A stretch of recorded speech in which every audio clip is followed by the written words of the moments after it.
Don José. Buenos días, Fernando. Buenos días. Buenos días a toda nuestra audiencia. Oiga, estamos cerquita del fin de semana. Bueno, jueves. Jueves 23 de mayo. Y mire qué escenario tan complejo tenemos.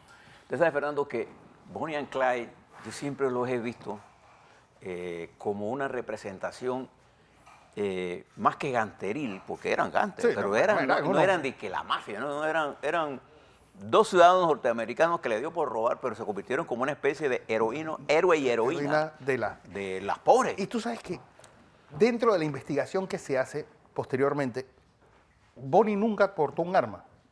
Quisieron ponerle un arma, pues, pero ella era una persona de 1,50 m y poco, de menos... Casi eran dos ciudadanos comunes. 100 libras mojadas, que no podía cargar semejante arma y menos dispararla por el retroceso que tenía. Por eso, pues, se han hecho muchas investigaciones posteriores de la vida de estos dos.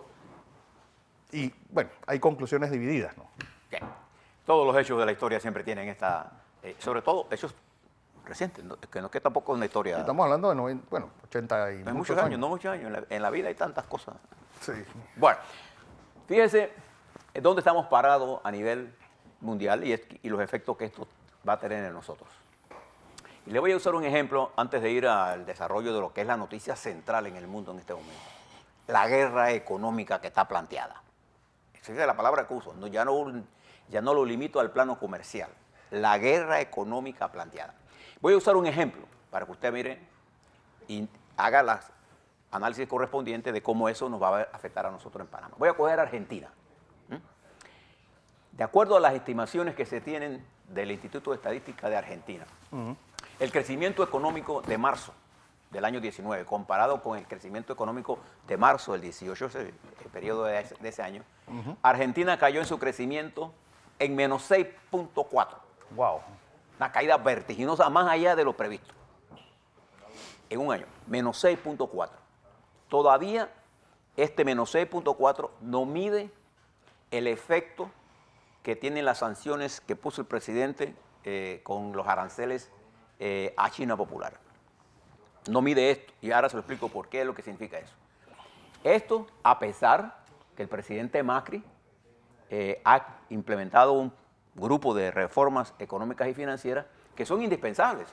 O sea, usted no puede jugar a Macri de que él está equivocado Argentina necesita disciplina financiera. Que nunca la ha tenido. Frente al populismo que se generalizó con los Kirchner, hay que ir hacia la parte económica, pero Macri ignoró la necesidad del componente de la política en el diseño de un modelo económico que debe ser un modelo de economía política. Esa es la palabra que le uso. Y se la voy a explicar ahora cuando veamos a Panamá. Como consecuencia de eso, el acuerdo que llegó con el Fondo Monetario para estabilizar el país no ha rendido los beneficios esperados. Hoy Argentina está peor y sigue agravándose. El famoso principio del príncipe de Maquiavelo. Sí, las reformas, el gran problema que tienen los grandes reformadores es que los beneficios son a largo plazo, pero las afectaciones son a corto plazo.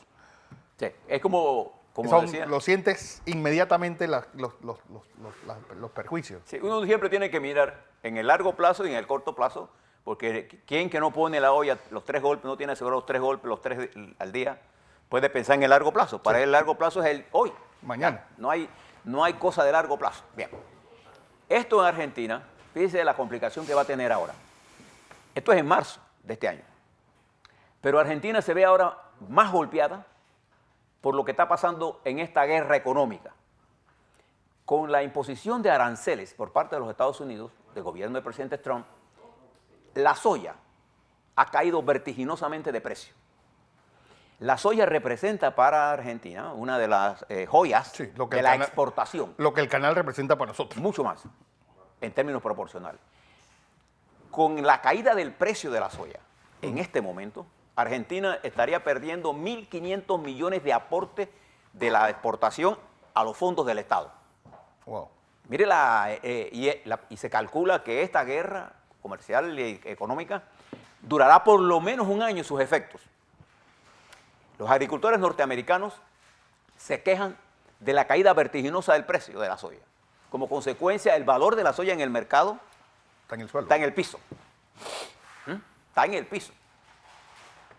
Y esto ha afectado a Argentina. O sea, en la guerra comercial, la expresión de la guerra económica en su fase comercial tiene un efecto en ellos por la caída del precio. En términos globales, una caída del comercio, acuérdense que los buques portadores de grano pasan por el canal. Pasan por el canal. Bien sea por el canal viejo o por el canal nuevo, tienen en efecto en nosotros. O sea, fíjese esto de Argentina para que usted vea la importancia de entender lo que está pasando en el mundo y cómo actuar con prudencia. A pesar de eso, Argentina está recibiendo un fuerte apoyo de China, de apoyo financiero. Cuando el presidente Xi Jinping estuvo allí, le reiteró el refuerzo de China a la moneda, pero no está recibiendo este mismo esfuerzo de los Estados Unidos. No. Esto es un hecho que está ocurriendo en este momento. Ahora mire hacia dónde estamos en la guerra comercial, el componente comercial de la guerra económica. Steve Bannon, ayer desde París, donde se encuentra en una campaña abierta contra el presidente Macron y apoyando a la líder ultraderechista y populista Le Pen, dice que lo más importante en la política exterior de los Estados Unidos es destruir a Huawei. Eso es lo más importante en la tarea. Este gigante de las telecomunicaciones, que lo interpretan como una estructura de espionaje, qué sé yo, ha superado en tecnología en muchas áreas. Por ejemplo, el Zoom, ese acercamiento de Huawei. Viste, el embajador de China en Panamá dijo, esto es lo que la gente reclama de Huawei, y hace el Zoom desde un edificio hasta unos chinos que están jugando. Es increíble el nivel de precisión, de desarrollo tecnológico que este celular tiene. Bueno, es que la cámara es Leica, la cámara polaca checa por excelencia. Entonces, en esta guerra comercial, estos aranceles que se están imponiendo, ¿los va a pagar quién? China no, lo va a pagar el consumidor, bien sea de los Estados Unidos, bien sea de cualquier parte del mundo. Pero a su vez, ¿va a tener efectos negativos en la República Popular China? Sin duda alguna. ¿Va a tener efectos negativos en la economía de los Estados Unidos? Sin duda alguna. Sin duda alguna. ¿Va a producir un nivel de incertidumbre a nivel global? Lo está produciendo sin duda alguna. ¿Va a tener efecto en la recomposición del comercio mundial? Sin duda alguna. De hecho, estas sanciones que está poniendo los Estados Unidos están prohibidas por la Organización Mundial del Comercio. Usted no puede utilizar medidas no arancelarias, o arancelarias, perdón, para combatir y quitar de medio a su contrincante comercial. Eso está prohibido. Y menos como política de Estado. Es decir, no importa el argumento que usted use. En todo caso, llevemos en forma multilateral a China, a los organismos internacionales, y pongamos claras las reglas del juego. Yo creo que el presidente de los Estados Unidos en eso tiene un punto importante. Lo que pasa es que está utilizando medios ilegales para introducir una guerra que está determinada por él, por la estructura de ellos, no importa cómo nos afecta a todos nosotros. Ese es el peligro de aplicar medidas unilaterales. Y en esta guerra, ¿no sé? China va a hacer ajustes. Por lo pronto, en el corto plazo, estos meses, usted no va a ver ningún cambio, porque de hecho ya los Estados Unidos suspendió parte de la declaración de la guerra, de incluir a Huawei en la lista negra. Ustedes las aplicaciones que se tienen que soporte técnico de las otras está prolongada hasta agosto. Se espera que en ese periodo se avance en las conversaciones. Sí, algo pasa. El problema es que se está apretando tanto el tornillo que hace imposible a la dirección de Xi Jinping. Hay que entender ahora geopolíticamente al presidente chino. Usted no puede negociar con alguien si no entiende la circunstancia en que él se está. Si el presidente de la República Popular China cede ante la presión de los Estados Unidos, se forma el caos en China. Sí. Acuérdate que esta no es una nación simple, esta es una nación muy compleja. ¿No? Entonces, creo que estamos como haciendo lecturas. Usted puede tener 1000 argumentos a favor de China y 1000 argumentos a favor de los Estados Unidos. China tiene suficientes armas para hacerle daño a los Estados Unidos y Estados Unidos tiene suficientes armas para hacerle daño a China. Al final nos hacemos daño entre todos. Sí. Lo que debemos abogar todos es por un entendimiento entre dos naciones que tienen en sus manos un papel importante. Es más, China es el responsable en el 25% del crecimiento del mundo. para que sepamos de qué estamos hablando. Y nosotros impulsamos, digo, el mundo globalizado impulsó a China a este desarrollo impresionante. Entonces no se trata de tomar posiciones con uno con respecto al otro, se trata de llevar a la cordura, ¿no es así?, a ambas naciones, so pena de caer en un proceso de caída del crecimiento que nos va a afectar a todos, incluyendo a nosotros aquí en nuestro país. Fíjense ahora en Brasil. Miren la situación de Brasil. Ahora estoy hablando de dos gigantes de nosotros. El presidente Bolsonaro. Miren lo que está ocurriendo en Brasil. El presidente Bolsonaro, que quiere ser una emulación mala Trump. Sí, de Trump, porque la economía norteamericana se encuentra en su mejor momento. De las últimas décadas, yo no recuerdo tener un comportamiento de la economía norteamericana tan buena, en términos de empleo, en términos de crecimiento, en términos de desarrollo. Trump ha tomado algunas medidas que han permitido también que esto se Y produzca. muchas heredadas también. Sí, y muchas heredadas, sí, pero es un proceso. Creo que este periodo es el boom de la economía norteamericana impresionante, que no es el caso de Brasil. Sí. O sea, Trump se da lujos que Bolsonaro no se puede dar, porque en Brasil, primero que es un país diferente a ese Estados Unidos que todo lo cree. Sí. En Brasil hay mucho más antagonismo político que hay en los Estados Unidos. Hay más luchas sociales y políticas que hay en los Estados Unidos. Hay más división. Pero fíjense lo que dice Bolsonaro. Con esta ley que impulsaba de control de armas, ha tenido que retroceder.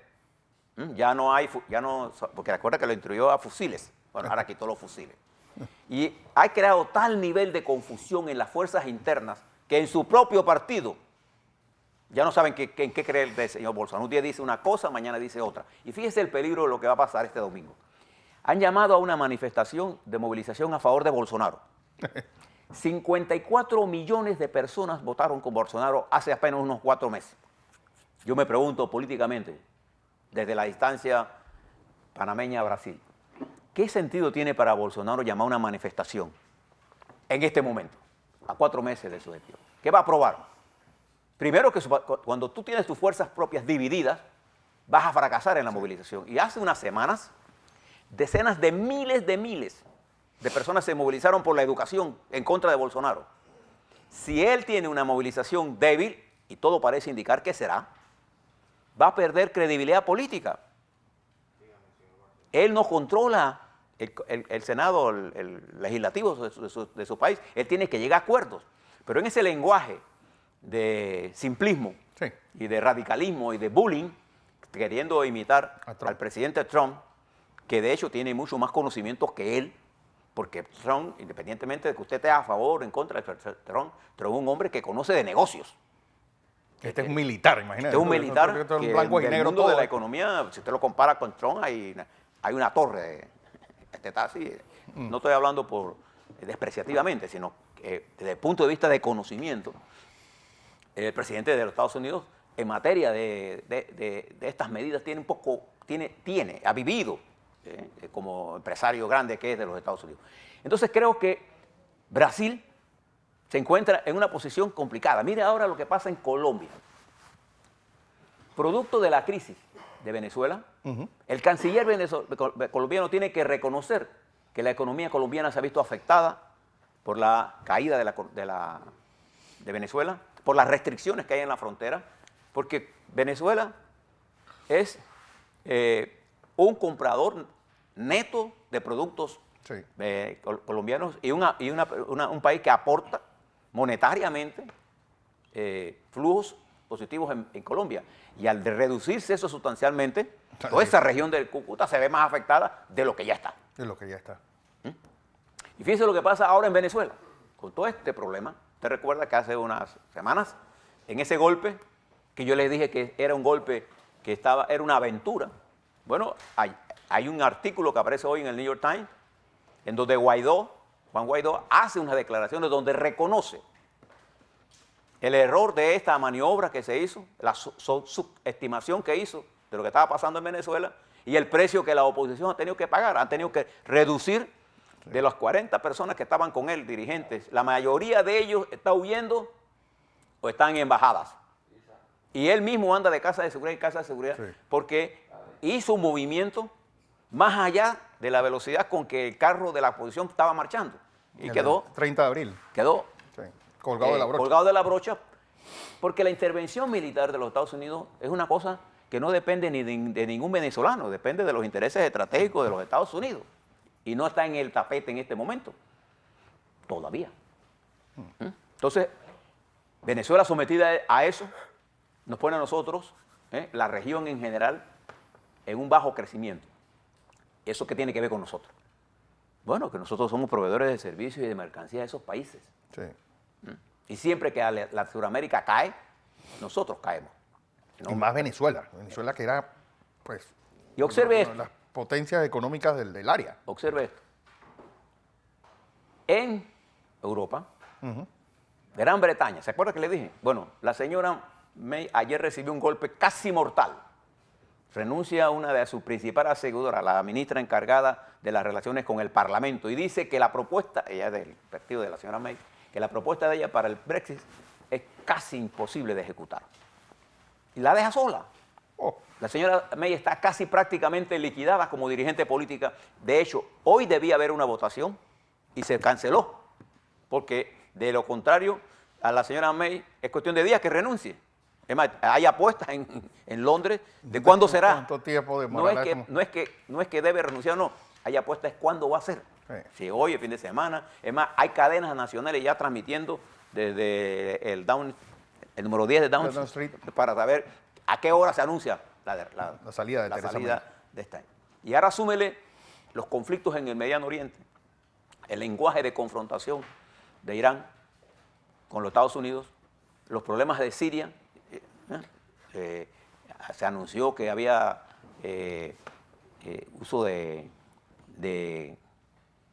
tóxicos, De armas químicas. armas químicas. No hay nadie que haya probado eso, pero no hay que probarlo Sí. para tomar decisión, porque el último bastión de los rebeldes que se oponen al presidente de Siria está a punto de caer. Entonces, esto tiene al Mediano Oriente. Palestina acaba de negarse ya oficialmente que no va a ir a la conferencia propuesta por los Estados Unidos para buscar una solución económica primero al problema de Israel y Palestina. Mientras no hay una solución política al problema, se complica esto y termina el señor allá de Corea del Norte, Kim Jong-un, de decirle al candidato presidencial del Partido Demócrata y ex vicepresidente de los Estados Unidos, Joe Biden. Joe Biden, de que es un imbécil. Opa. Mire usted, ¿Cómo y estamos? este es una de las personas que el presidente Trump le ha brindado Sí, lo ha tanto respaldo. Tanto respaldo. Ese mundo complicado es el mundo donde nosotros estamos viviendo, con efectos casi directos en nosotros. A la vuelta, veremos cómo esos efectos nos van a afectar. Así es.